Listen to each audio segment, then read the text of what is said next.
Good morning everyone. ভোটের সকালে চলে আসলাম বাজার করতে, আমি আর আমার বাবা মিলে। ভোট দিব তাই বলে কি ভালো মন্দ খাবো না ভাই, আমরা বাঙালি মাছে ভাতে, তাই ভোটের সকালে মাছ নিতে চলে এলাম। চলো দেখা যাক কি মাছ নেওয়া যায়। ভাবছি তো ভোট বলে বাজারে ভিড় কম থাকবে, কারণ রাস্তাতে তো কোনো লোকজনই দেখলাম না। ওই মা কি ভিড়। হ্যাঁ কাঞ্জি লেবু, যে কাঞ্জি লেবু নাকি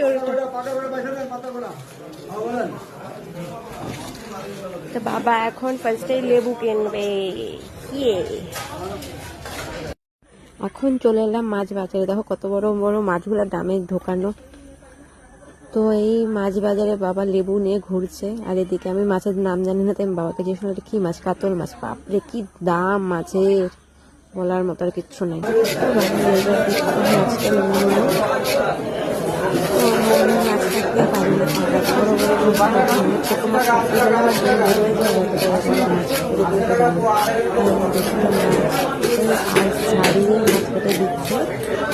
মাছের আজ ছাড়িয়ে মাছ কেটে নি, তো আমরা বলছি দেখি একটু কেমন করে করে খাচ্ছিল।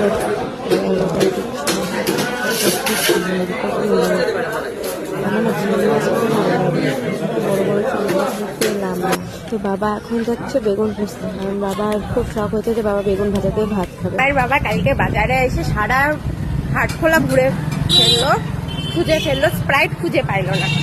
আর আজকে আমার বাবা বেগুন খুঁজতেছে, বেগুন খুঁজে পাচ্ছে না, মানে বাবা যেটাই খোঁজে ওটাই গায়েব হয়ে যায়।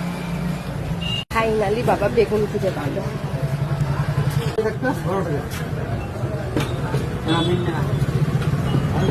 তাও যে দাম বেগুনের, উড়ি বাপরে।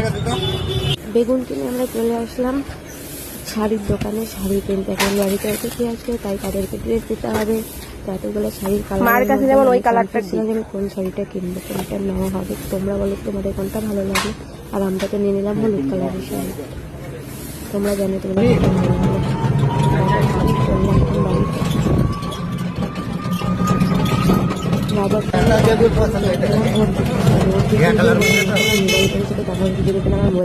ভোট দিয়ে আসার পথে আমার মোবাইল চোরের সাথে দেখা হয়ে গেল, যে কিনা আমার মোবাইল চুরি করে পালাইছে। চোর কোথাকারে, নিজে কামাই করে কেন তা না, আমার মোবাইল চুরি করার কোন দরকার ছিল তোদের? খুব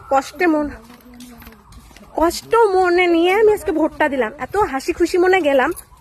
চোরটা সামনে পড়লো, চোরটা খালি বালি আজকে না কালকে, কালকে না পরশু। চোর কোথাকারে। তো বললাম না বাড়িতে অতিথি আসবে, এই হলো সেই অতিথি, আমাদের বাড়ির নতুন